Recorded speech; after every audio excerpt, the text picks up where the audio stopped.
Baby बाजी ड्रामे की अगली किस्त में आप देखेंगे कि एक तरफ वासिफ ने अपना बिजनेस अलग कर लिया, ऑनलाइन काम के लिए ऑफिस भी इसे मिल चुका और ऐसे में फरहत इसका पूरा साथ दे रही है और वो खुश भी है।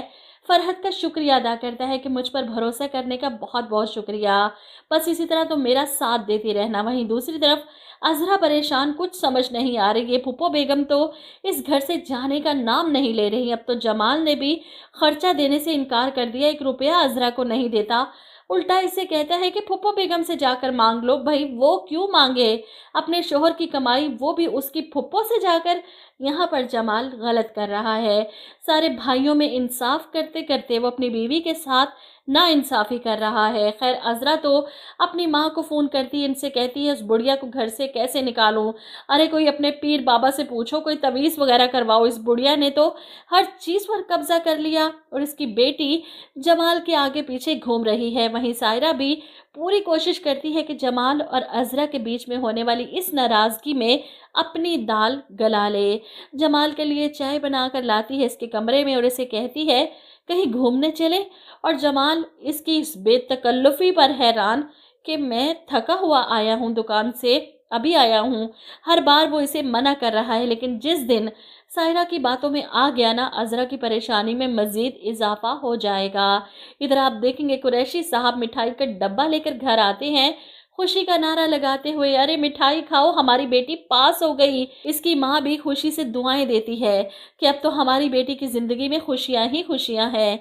आज पास हुई है और कल को अपने घर की हो जाएगी। समन भी शर्मा जाती है माँ की बात सुनकर।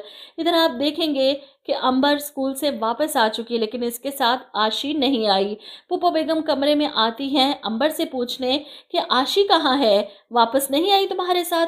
जिस पर अंबर ला इल्मी का इजहार करती है, मुझे नहीं पता वो कहाँ है, जबकि आशी तो अलग ही चक्करों में है। वो अपने पुराने मोहल्ले गई है अपने बाप की तलाश में, कहीं से अपने बाप का सुराख मिल जाए।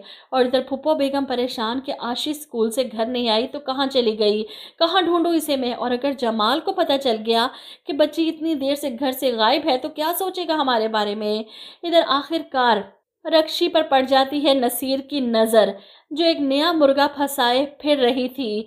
नसीर की तरह इसे भी दाना डालती है कि किराए का घर था मेरा और अब मालिक मकान घर खाली करवा रहा है, इसलिए वो प्रॉपर्टी डीलर के पास आ रही थी। इधर प्रॉपर्टी डीलर जमाल के जानने वाला था। जमाल को फ़ोन करके कहता है कि मालिक मकान आने वाला है वापस, बस आपसे पूछना था कि आपका घर चारों भाइयों के नाम करवाना है।